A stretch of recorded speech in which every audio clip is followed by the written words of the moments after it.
Okay, Geoff, here we go on your video today. On the left is a swing of the pre-change, and we can take a quick look at that.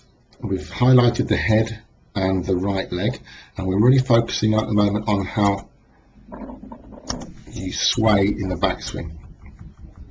So the head moves outside of the box, and a slight lifting of the head, and because of that motion you've got the club face a little bit shut, which means the club face is pointing to the sky.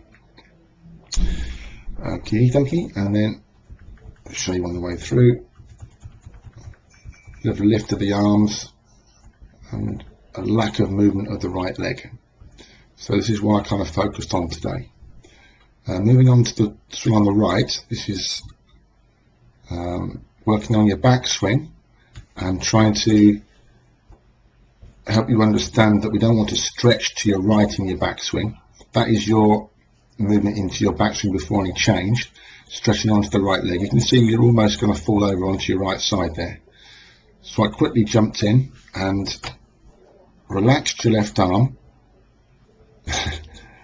and pushed you under, and pushed the hands deeper, which means more behind you, more towards the trees in the background.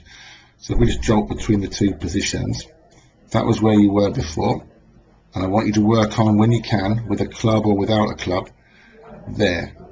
Also, you're looking at your hands there at that picture, but we want to see your head looking down at the ball, and then you'll get a better idea of the feeling that you want to recreate.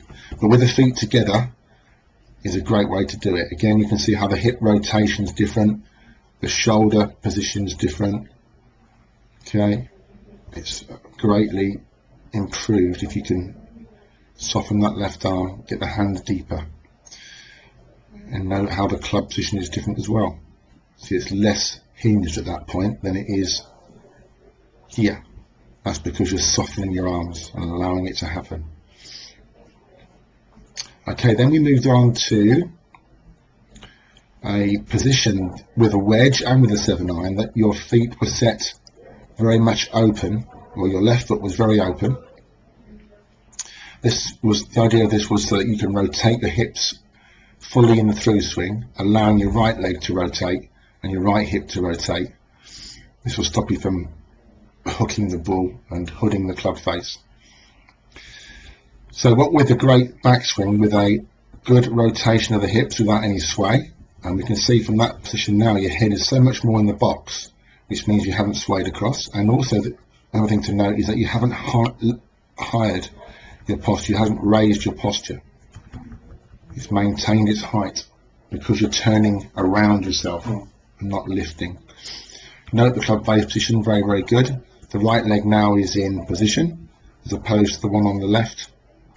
You can see you moving outside the box, getting the club face shut.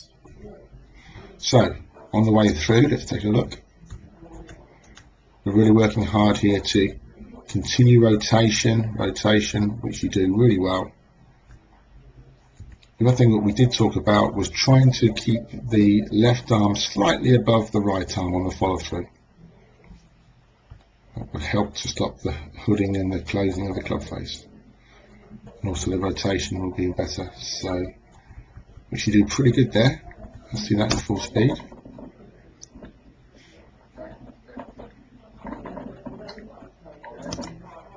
So that's much more on your left side than that.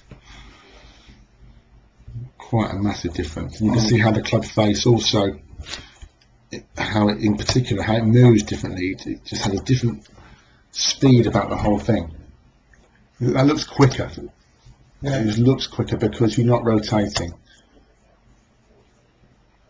This one for me has a smoothness about it, which I think we need to continue to work on. Okay, is there anything else you want me to say on it?